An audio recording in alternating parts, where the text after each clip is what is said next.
Class 4th के admission test में जी मैं मैथमेटिक्स में फेल कर गया था। जितनी आपकी उम्र है उससे कहीं ज़्यादा पुस्तकें अभी तक आप लिख चुके हैं। कोई रिकॉर्ड बनाने की तैयारी चल रही है? आने वाले समय में 1-2 वर्षों में सेंचुरी पूरा करने का मेरी इच्छा है।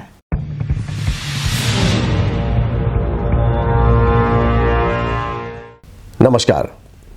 आउटलुक इनिशिएटिव के इस खास कार्यक्रम खास मुलाकात में आप तमाम दर्शकों का बहुत बहुत स्वागत है और मैं हूं दिनेश आनंद। आप सभी जानते हैं कि आउटलुक ग्रुप पिछले कई सालों से अपनी कई पत्रिकाओं का सफलतापूर्वक प्रकाशन करता आ रहा है, जिनमें आउटलुक इंग्लिश, आउटलुक हिंदी जो ग्रुप की नेशनल न्यूज़ मैगजीन है, इसके अलावा outlook business, outlook money, outlook traveller, outlook splurge. और इन तमाम पत्रिकाओं को आप तमाम पाठकों का वर्षों से प्यार, सहयोग, समर्थन मिलता रहा है। इसके लिए हम आप सभी का आभार व्यक्त करते हैं। पिछले कुछ सालों में सोशल मीडिया की बढ़ती ताकत से इनकार नहीं किया जा सकता। देश दुनिया के लाखों कार्यक्रम आज इन प्लेटफॉर्म्स पे सफलतापूर्वक संचालित हो रहे हैं और इसको देखते हुए आउटलुक ग्रुप ने सोशल मीडिया प्लेटफॉर्म पर कदम रखने का मन बनाया है। तो आइए आज के अपने विशेष मेहमान से हम आपका परिचय करवा दें। बिहार के जाने माने शिक्षाविद, पटना साइंस कॉलेज के पूर्व प्राचार्य और गणित की 70 पुस्तकों के लेखक प्रोफेसर केसी सिन्हा। सिन्हा साहब, आपका इस कार्यक्रम में बहुत बहुत स्वागत है। धन्यवाद। सबसे पहला एक सवाल कि जितनी आपकी उम्र है उससे कहीं ज़्यादा पुस्तकें अभी तक आप लिख चुके हैं, आपकी प्रकाशित हुई हैं, तो क्या हम ये मान कर चलें कि कोई रिकॉर्ड बनाने की तैयारी चल रही है? अभी तक हमारी 70 पुस्तकें बाजार में आ चुकी हैं। इसमें विभिन्न स्तर के पुस्तक हैं जी। शुरुआत तो हमने किया था IIT कंपटीशन जी का जो बुक होता है उससे। जी। पहली किताब मेरी भारती भवन से आई जी। जो हिंदी में थी, लेकिन दूसरी किताब इंग्लिश में आई जी। और दूसरी से 10वीं किताब तक IIT कंपटीशन से रिलेटेड बुक्स आए, जिसमें इंटर का भी जी +2 का भी सिलेबस कवर्ड था और IIT कॉम्पिटिटिव एग्जाम का भी सिलेबस था जी। और उसी के पैटर्न के अनुसार ये किताब लिखा गया था जी। और ये किताब इतना पॉपुलर हो गया, हॉट केक के तरह पहले ही एडिशन का बच्चों में, स्टूडेंट्स में ये किताब जाने लगा। और इस किताब के पॉपुलैरिटी को ध्यान में रख करके हमने ये डिसाइड किया कि और भी किताबें लिखी जाए। तो इसके बाद मेरी हिंदी में किताबें, जो किताबें इंग्लिश में थी जी, बिहार के बच्चों के लिए, मध्य प्रदेश के बच्चों के लिए, या और हिंदी स्पीकिंग स्टेट्स जो हैं वहाँ के स्टूडेंट्स के नीड्स को ध्यान में रख करके हमने इन किताबों का हिंदी में भी पब्लिकेशन किया। और उसके बाद धीरे धीरे किताबों की संख्या बढ़ती गई, जैसे जैसे डिमांड होते गया कि इस टॉपिक पर भी किताब आनी चाहिए, तो हम उस टॉपिक पर भी किताब लिखते गए। अभी हाल में एप्टीट्यूड टेस्ट की भी एक किताब आई है जो स्टूडेंट्स में काफ़ी पॉपुलर हुआ है। और इसके बाद हमने नए सिलेबस पर BSc ग्रेजुएशन के लिए और पोस्ट ग्रेजुएशन के लिए भी किताबें लिखना शुरू किया। ग्रेजुएशन के लिए कुछ किताबें आ चुकी है, 6 किताबें अब तक आ चुकी है, और पोस्ट ग्रेजुएशन के लिए BSc की और किताबें आएंगी और पोस्ट ग्रेजुएशन की भी सारी किताबें आएंगी। और आप ठीक ही कह रहे हैं कि आने वाले समय में 1-2 वर्षों में सेंचुरी पूरा करने का मेरी इच्छा है। बहुत बढ़िया। सिन्हा साहब, एक सवाल और कि ये जो जितनी पुस्तकें अब तक आपने लिखी हैं, जिसके आप लेखक हैं, तो ये सभी किताबें एक ही पब्लिकेशन से हैं या इसमें कई और पब्लिकेशंस भी हैं? नहीं, मेरी किताबें डिफरेंट पब्लिकेशन से है जी। पहली किताब मेरी भारती भवन, जो बिहार का एक पॉपुलर पब्लिकेशन हाउस है जी, वहाँ से निकली थी। 2 किताबें वहाँ से निकली थी। उसके बाद स्टूडेंट्स फ्रेंड्स जी, जो गोविंद मित्रा रोड में है, वो बिहार के का दूसरा नंबर 2 पब्लिकेशन माना जाता है, वहाँ से किताबें निकली। और उसके बाद किताब के पॉपुलैरिटी को ध्यान में रखते हुए बाहर के पब्लिशर भी अप्रोच करने लगे और मेरठ से भी किताबें निकली है, रस्तोगी पब्लिकेशन से। और उसके बाद जयप्रकाश नाथ JPNP जो जिनकी किताबें बहुत पॉपुलर हुआ करती थी जी, वो उससे भी निकली है किताब। और अब जो रिसेंट बुक्स निकल रही है वो एडवाइजर पब्लिकेशन हाउस जो है, एडवाइजर पब्लिकेशन हाउस का हेड ऑफिस दिल्ली में है, इसका ऑफिस बॉम्बे में भी है और पटना में भी है। इसकी किताबें भी काफ़ी पॉपुलर हो रही हैं। तो नए जो किताब नए पैटर्न पर नए ट्रेंड्स के अनुसार जो किताबें आ रही है वो एडवाइजर पब्लिकेशंस से आ रही है। प्रोफेसर सिन्हा, एक बात जो मेरे दिमाग में इस वक्त आ रही है वो ये कि सालों तक आप पटना यूनिवर्सिटी में कार्यरत रहे बतौर प्रोफेसर, और फिर अभी हाल ही में पटना साइंस कॉलेज के प्राचार्य प्रिंसिपल भी रहे आप। और लेकिन अब एक चर्चा हो रही है बाहर जो हमारे कानों तक भी पहुंची है, वो ये कि किसी विश्वविद्यालय के वाइस चांसलर के रूप में आपकी नियुक्ति की कुछ चर्चाएं हैं। तो ये महज एक अफवाह है या इसमें कहीं कोई सच्चाई भी है? अफवाह तो नहीं कहा जाएगा जी। हमने वाइस चांसलरशिप के लिए अप्लाई हम पहले नहीं करते थे जी। पटना यूनिवर्सिटी में अप्लाई किया था और वहाँ 3 नेम्स जो सेलेक्ट होते हैं उसमें मेरा नाम था। और आने वाले समय में उम्मीद है कि किसी न किसी यूनिवर्सिटी में वाइस चांसलरशिप हमको मिल सकता है। ये तो सरकार का अपना नज़रिया होता है और कितने लोग आते हैं, कौन कौन से लोग आते हैं, उस बीच से सेलेक्ट किया जाता है। तो आगे आने वाले भी दिनों में देखा जाए क्या होता है। अगर हमको कोई जवाबदेही दी जाती है तो मैं यह आश्वस्त करना चाहूँगा कि मैं उस जवाबदेही को पूरे ईमानदारी के साथ पूरा करूँगा। प्रोफेसर साहब, एक बात जो मैं आपसे कहना चाहूँगा वो ये कि आपके पढ़ाए कई छात्र छात्राएं ऐसी हैं जो आज देश में दुनिया में कई बड़े पदों पर वो लोग काम कर रहे हैं, और बहुत सारे ऐसे भी छात्र हैं आपके जो इस वक्त फ़िलहाल आपसे पढ़ रहे हैं इन दिनों। कुछ ऐसे छात्र हैं आपके जो ये जानना चाहते हैं कि प्रोफेसर सिन्हा की जो शिक्षा दीक्षा है, जो आपका एजुकेशन है, वो किस माहौल में हुआ है, उसको थोड़ा विस्तार से बताएं। मेरा फॉर्मल एजुकेशन क्लास 3 तक नहीं हुआ है जी। फॉर्मल एजुकेशन मेरा क्लास 4 से शुरू हुआ जिला स्कूल आरा से जी। इसके पहले गांव के ब्यूर गांव चैनपुर के पास में है जी। वहाँ हम लोग फादर के साथ जाया करते थे, साल में 1-2 महीना वहाँ रहते थे। तो वहाँ एक हाफिज साहब का स्कूल था, एक छोटा सा स्कूल था, उसमें कुछ पढ़ाई कर लिया करते थे और बाकी की पढ़ाई अपने बड़े भाई और बड़ी बहनों की मदद से हम करते थे। लेकिन मेरा फॉर्मल एजुकेशन क्लास 3 तक नहीं हुआ। क्लास 4 से मेरा फॉर्मल एजुकेशन जिला स्कूल आरा से शुरू हुआ। इसमें हम एक वाकया का चर्चा करना चाहेंगे। जरूर जरूर। क्लास 4 के एडमिशन टेस्ट में मैं मैथमेटिक्स में फेल कर गया था। अगर इससे हमको एक धक्का लगा, और किसी इंसान के जीवन में अगर धक्का लगता है तो 2 बातें होती है, चाहे तो वो संभलता है और आगे कोशिश करता है या वहीं रुक जाता है। तो मेरे साथ ऐसा हुआ कि 1 हफ्ते के बाद कुछ सीट खाली रह गया। स्कूल में फिर अनाउंस हुआ, नोटिस निकला कि 1 महीने के बाद एक और एडमिशन टेस्ट होगा।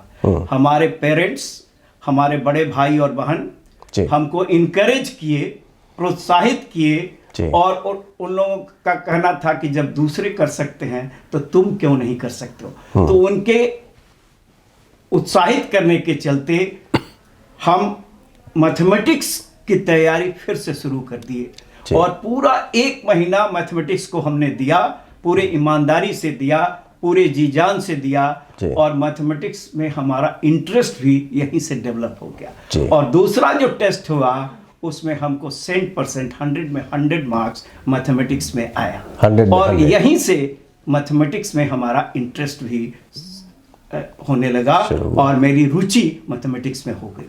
दोस्तों, अब वक्त हो चला है एक ब्रेक का। ब्रेक के बाद हम फिर वापस लौटेंगे और प्रोफेसर के.सी. सिन्हा के साथ इस चर्चा को आगे भी जारी रखेंगे।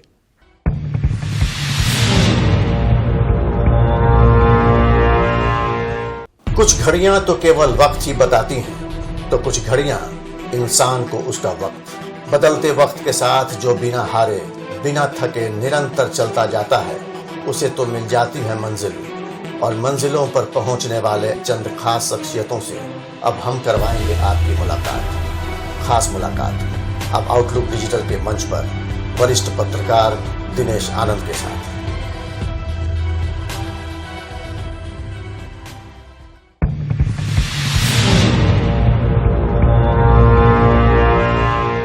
ब्रेक के बाद आप तमाम दर्शकों का एक बार फिर से बहुत बहुत स्वागत है और आज हम बात कर रहे हैं गणित के 70 पुस्तकों के लेखक प्रोफेसर के.सी. सिन्हा के साथ।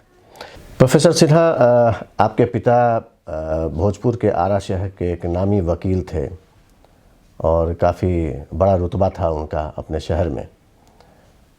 आप पढ़ाई में काफ़ी अच्छे थे, आप चाहते तो प्रशासनिक सेवाओं में जा सकते थे, अधिकारी बनकर देश की सेवा कर सकते थे, लेकिन आपने टीचिंग प्रोफेशन को क्यों चुना?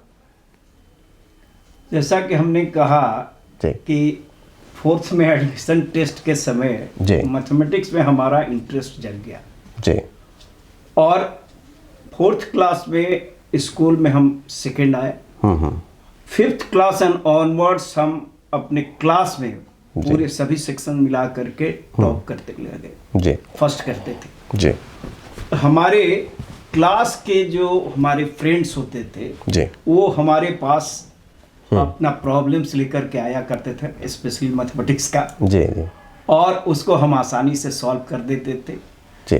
तो इस तरह से हमारा पढ़ाने का प्रैक्टिस भी हुआ और पढ़ाने में हमारा इंटरेस्ट जग गया और हमारी समझ से टीचिंग प्रोफेशन एक पायस प्रोफेशन है जी। टीचर अपना रोजी रोटी तो कमाता ही है जी, लेकिन समाज की भी सेवा करता है जी, क्योंकि समाज का प्रोग्रेस टीचर पर डिपेंड करता है। टीचर ही तो पढ़ाता है, वो आगे जा करके इंजीनियर, डॉक्टर, प्रशासक बनते हैं जी। तो हमारा इंटरेस्ट इसमें हो गया कि हम भी टीचिंग प्रोफेशन में जाएं, लेकिन हमारे पेरेंट्स चाहते थे कि इंजीनियर बने। उस समय इंजीनियर का क्रेज था जी। और प्री यूनिवर्सिटी मैट्रिक हम जिला स्कूल आरा से किए। उस समय 11th में बोर्ड हुआ करता था जी। बोर्ड में हम 11th के बोर्ड में आरा डिस्ट्रिक्ट में टॉप किए, अपने स्कूल में भी टॉप किए थे जी। और हमारे सामने था दो चॉइस कि जैन कॉलेज आरा में एडमिशन लें या पटना साइंस कॉलेज में, क्योंकि बिहार का साइंस के लिए number 1 college Patna science college माना जाता था। तो हम दोनों जगह फॉर्म भर दिए, हमारा सिलेक्शन दोनों जगह से हो गया।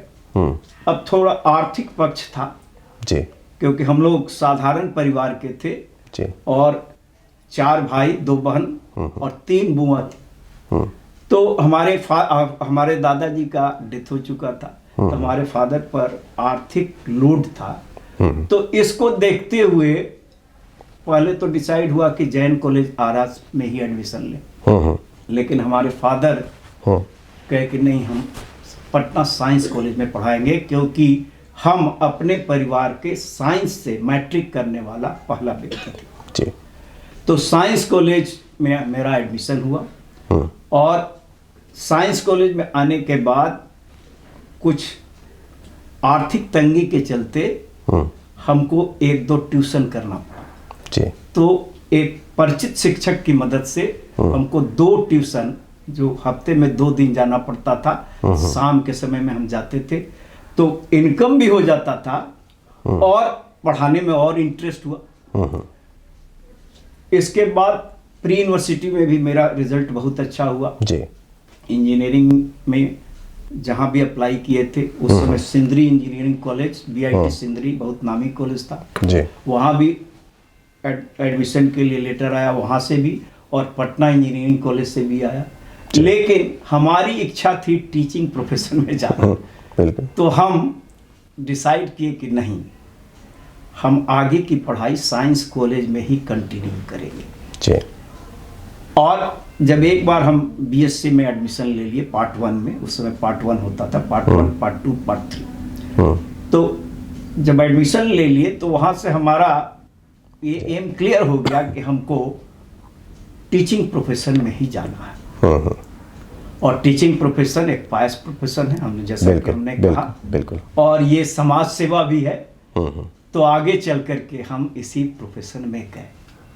लेकिन इंटरेस्ट हमारा, कुछ लाचारी भी थी, इंजीनियरिंग के पढ़ाई का खर्च ज़्यादा था और हमारा इंटरेस्ट भी ये टीचिंग प्रोफेशन में जाने का था। तो यहीं से हमारा एम क्लियर हो गया कि नहीं, हम इसी प्रोफेशन में जाए। दर्शकों, प्रोफेसर केसी सिन्हा पटना साइंस कॉलेज के कभी छात्र हुआ करते थे और बाद के दिनों में वो इसी कॉलेज के प्राचार्य भी हुए। प्रोफेसर साहब, एक सवाल ये कि अभी जो कोरोना का जो दौर था, एक ख़तरनाक दौर से हम सभी लोग गुजरे हैं और सर्वाधिक नुकसान अगर किसी सेक्टर का हुआ तो वो है शिक्षा। तो ये जो शिक्षा के क्षेत्र में कोरोना के बाद से जो बदलाव आया है, तो ये जो नया स्वरूप है, उसको आप किस नज़र से देखते हैं? हम इसको पॉजिटिव नज़रिया से देखते हैं जी। इसमें टेक्नोलॉजी को यूज करना, जो नहीं भी यूज करते थे वो भी यूज करने लगे। बिल्कुल। और ये उनकी लाचारी होगी। और अब हमारा मानना है कि ब्लेंडेड लर्निंग होना चाहिए। ब्लेंडेड का मतलब मिक्स्ड लर्निंग। कुछ पार्ट 20%, 30% ये ऑनलाइन टेक्नोलॉजी की मदद से होनी चाहिए और फेस टू फेस जो ट्रेडिशनल टीचिंग का मेथड है, interactive, face to face interactive method जो क्लास में होता है, तो वो 70%, 80% जो भी पॉसिबल हो ये हो। यानी हमारा अब ये कहना है कि इसको हम पॉजिटिव नजरिया से देखें तो ये कोरोना का एक देन कहा जा सकता है कि टेक्नोलॉजी का यूज हम लोग नहीं करते थे, तो इसमें टेक्नोलॉजी का यूज होने लगा और ब्लेंडेड लर्निंग जो कहलाता है, मिक्स्ड टाइप का, ये आगे आने वाले दिनों में यही तरीका आगे चलेगा। प्रोफेसर साहब, आपके 2 बेटे जो हैं वो आईआईटी पास आउट हैं और जहाँ तक हमारी जानकारी है कि उन्होंने कुछ किताबें भी लिखी हैं, वो भी लेखक हैं आपकी तरह। किन विषयों पर ये पुस्तक है और कहाँ उपलब्ध है? ये अमेज़न पर उपलब्ध है जी। और बड़ा बेटा मेरा जो है अनुराग चंद्रा, आईआईटी कानपुर से किया था, उसने जो किताब लिखा है द रामायण सेक्रेट, रामायण को एक नए ढंग से इंटरप्रेट किया है, उससे रिलेटेड वो बुक है और काफ़ी पॉपुलर हुआ है। ये ओम बुक्स इंटरनेशनल पब्लिकेशन से छपा है और ये दिल्ली में इसका हेड ऑफिस है। दूसरा बेटा जो है अभिषेक चंद्रा, वो आईआईटी रुड़की से किया था और आईएसबी से बिजनेस मैनेजमेंट किया था, दुबई में पोस्टेड था, अभी मुंबई में है। उसकी किताब का नाम है लव यू फॉर एवर। ये किताब काफ़ी पॉपुलर हुआ है और बुक स्टॉल में, मॉल में ये हर जगह अवेलेबल है, अमेज़न पर तो अवेलेबल ही है। तो ये दोनों जो बेटे हैं आपके, ये दोनों आईआईटीएन हैं? हाँ जी। 3 बेटा है, तीनों इंजीनियर है। 2 बेटे आईआईटी से किए हैं जी। एक मणिपाल से किया है, उसका कुछ मार्क्स से मिस हो गया था जी। लेकिन तीनों सर्विस कर रहे हैं। एक दिल्ली में है, दूसरा मुंबई में है और तीसरा बंगलुरु में है। दोस्तों, अब वक्त हो चला है एक ब्रेक का। ब्रेक के बाद हम फिर वापस लौटेंगे और प्रोफेसर केसी सिन्हा के साथ इस चर्चा को आगे भी जारी रखेंगे।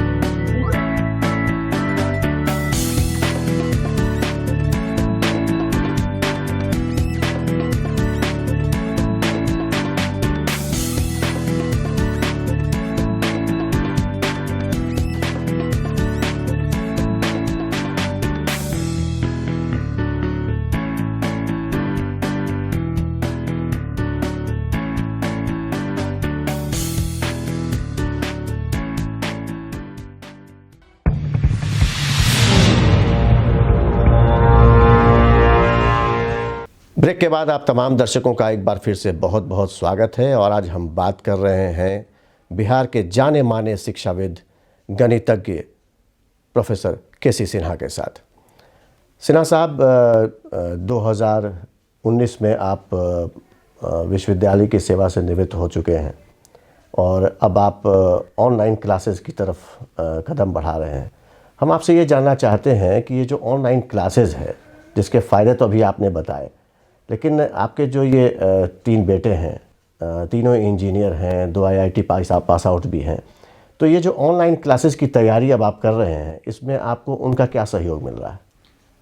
टेक्नोलॉजी के फील्ड में आने वाला जनरेशन हम लोगों से बहुत आगे है। जी, बिल्कुल। हम लोग ओल्ड स्कूल के हुए और हम लोग तो टेक्नोलॉजी को अंडर प्रेशर अपना रहे हैं और कोरोना काल में तो सभी लोगों को टेक्नोलॉजी का यूज करना सीखना पड़ा।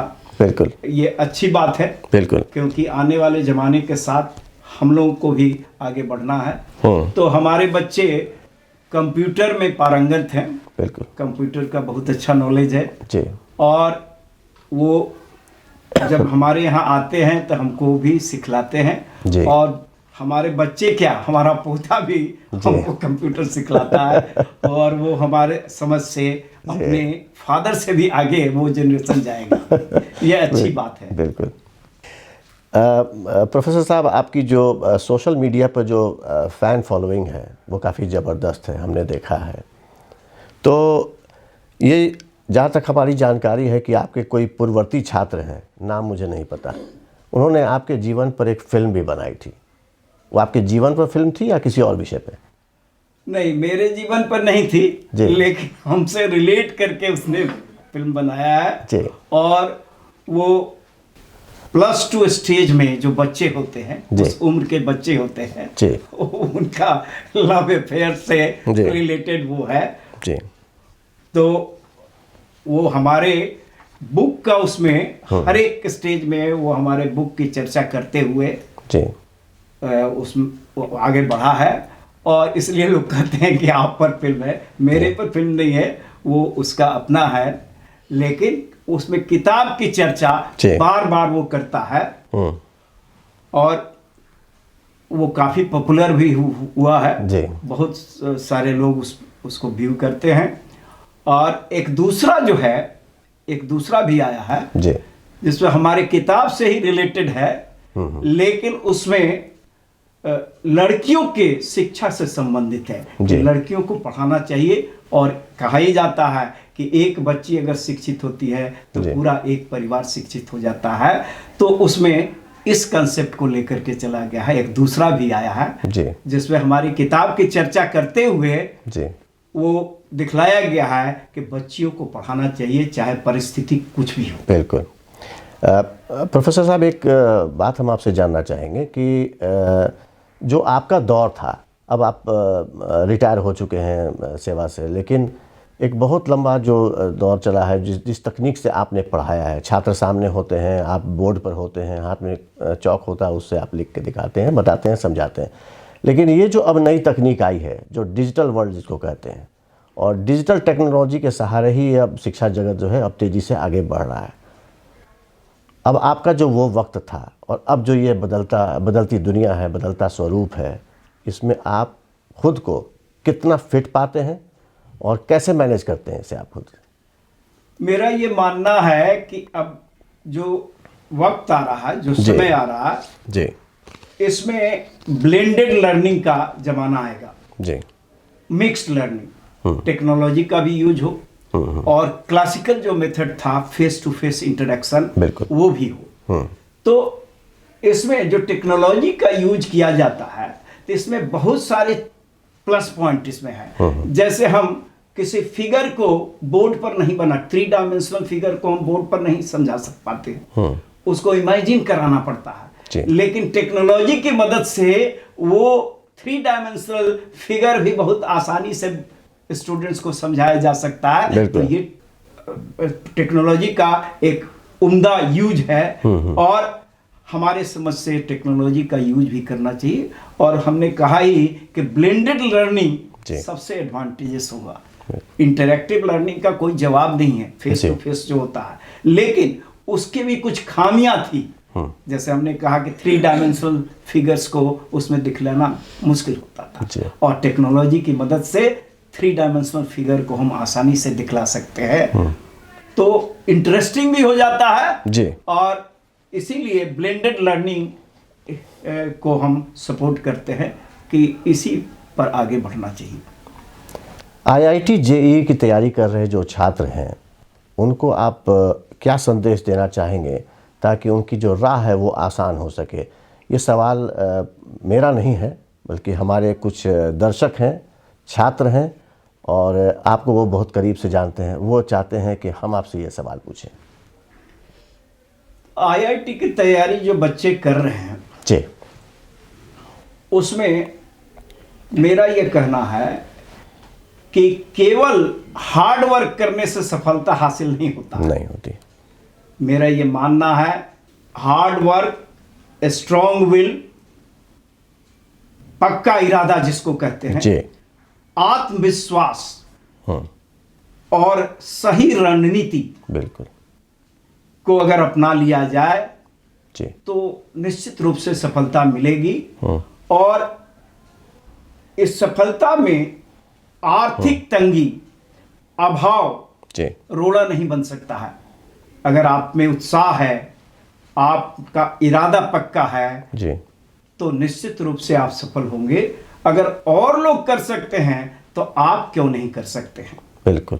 तो मेरा ये मानना है कि अगर आप कठिन परिश्रमी हैं, आपका इरादा पक्का है, आप में आत्मविश्वास है और सही रणनीति अपनाते हैं, तो निश्चित रूप से आप सफल होंगे।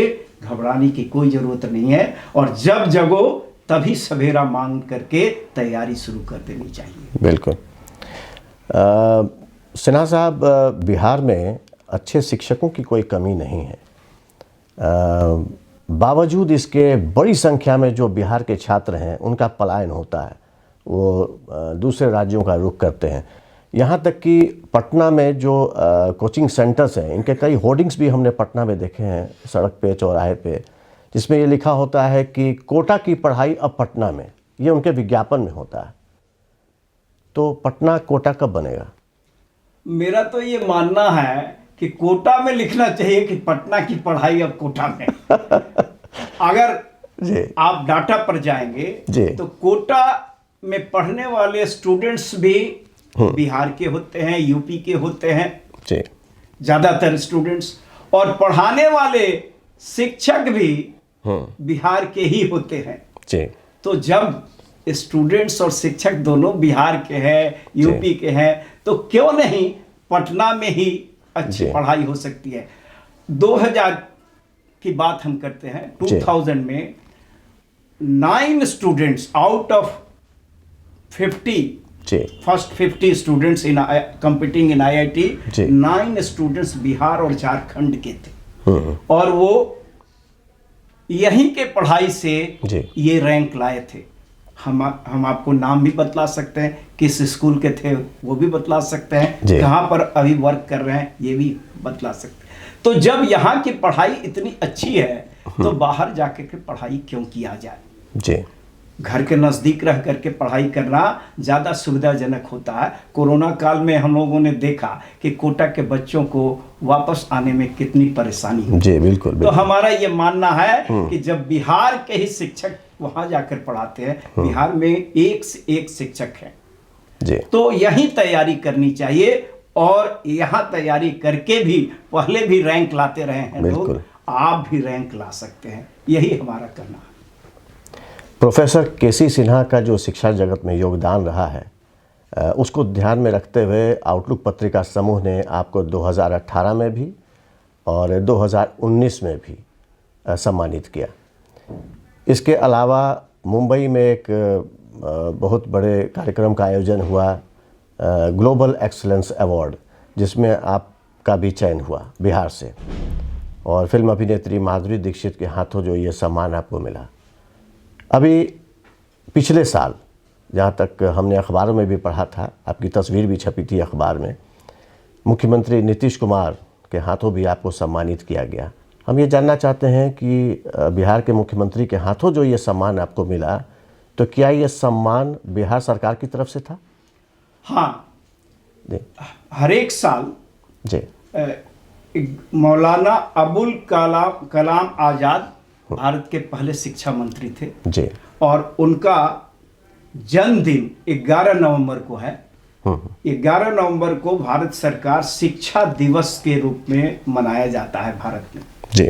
और इस अवसर पर बिहार सरकार द्वारा शिक्षा के क्षेत्र में उत्कृष्ट कार्य करने वाले व्यक्ति को एक पुरस्कार दिया जाता है। उसका नाम है मौलाना अबुल कलाम आजाद शिक्षा पुरस्कार। यह बिहार का हाईएस्ट एजुकेशन अवार्ड है जी। तो ये सरकार देती है और इसमें मुख्यमंत्री, डिप्टी चीफ मिनिस्टर जी, शिक्षा मंत्री सभी और शिक्षा विभाग के अफसरान लोग रहते हैं और डिफरेंट स्कूल के बच्चे भी आते हैं, पब्लिक भी रहती है। उसमें यह सम्मान दिया जाता है जी। और मैं बिहार सरकार को धन्यवाद देना चाहूँगा कि बिहार सरकार ने 2019 के इस पुरस्कार के लिए हमको चयनित किया।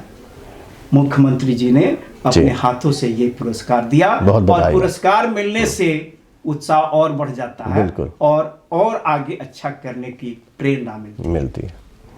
प्रोफेसर साहब, क्वांटिटेटिव एप्टीट्यूड पर हाल ही में आपकी लिखी एक पुस्तक जो है वो काफ़ी लोकप्रिय हुई है और अब आप पोस्ट ग्रेजुएट गणित कोर्स पर भी पुस्तक लिख रहे हैं, तो क्या खास है इन किताबों में?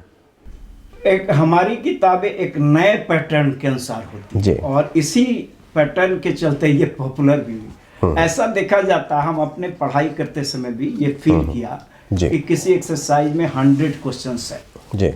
अब विद्यार्थी स्टूडेंट बनाते समय थक जाता है, उसको लगता है कि 100 क्वेश्चंस एक चैप्टर में है, कैसे किया जाए जी। तो हमने प्रॉब्लम्स को कैटेगराइज कर दिया, टाइप 1, टाइप 2, टाइप 3 और देखा कि एक चैप्टर में 2 टाइप, 3 टाइप, 4 टाइप के ही सवाल होते हैं और हर एक टाइप के सवाल को बनाने का तरीका हमने अपने बुक में लिखा, वर्किंग रूल जी। और वर्किंग रूल दिया, टाइप वाइज किया और उस पर 2-4 सवाल बना दिया और एक्सरसाइज में भी उसी तरीके से दिया तो बच्चों को बहुत आसान लगने लगा। उनको ऐसा लगा कि अब तो इस चैप्टर में 4 ही सवाल हैं, बिल्कुल 4 टाइप का एक सवाल ठीक से समझ लें तो अपने आप बनने लगा। तो ये बच्चे इस किताब को काफी अपनाने लगे और हमारा भी उत्साह बढ़ने लगा। हम आगे ग्रेजुएशन की भी किताब इसी पैटर्न पर है और पोस्ट ग्रेजुएशन की भी किताब इसी पैटर्न पर आ रही है जी। दोस्तों, अब कार्यक्रम की समाप्ति का वक्त हो चला है। उम्मीद करता हूं आपको आज का हमारा ये कार्यक्रम पसंद आया होगा। अगर पसंद आया हो तो आप हमारे कार्यक्रम को लाइक करें, शेयर करें और हमारे चैनल को सब्सक्राइब करें। अगले एपिसोड में ऐसी ही किसी शख्सियत से हम फिर करवाएंगे आपकी मुलाकात। तब तक के लिए नमस्कार।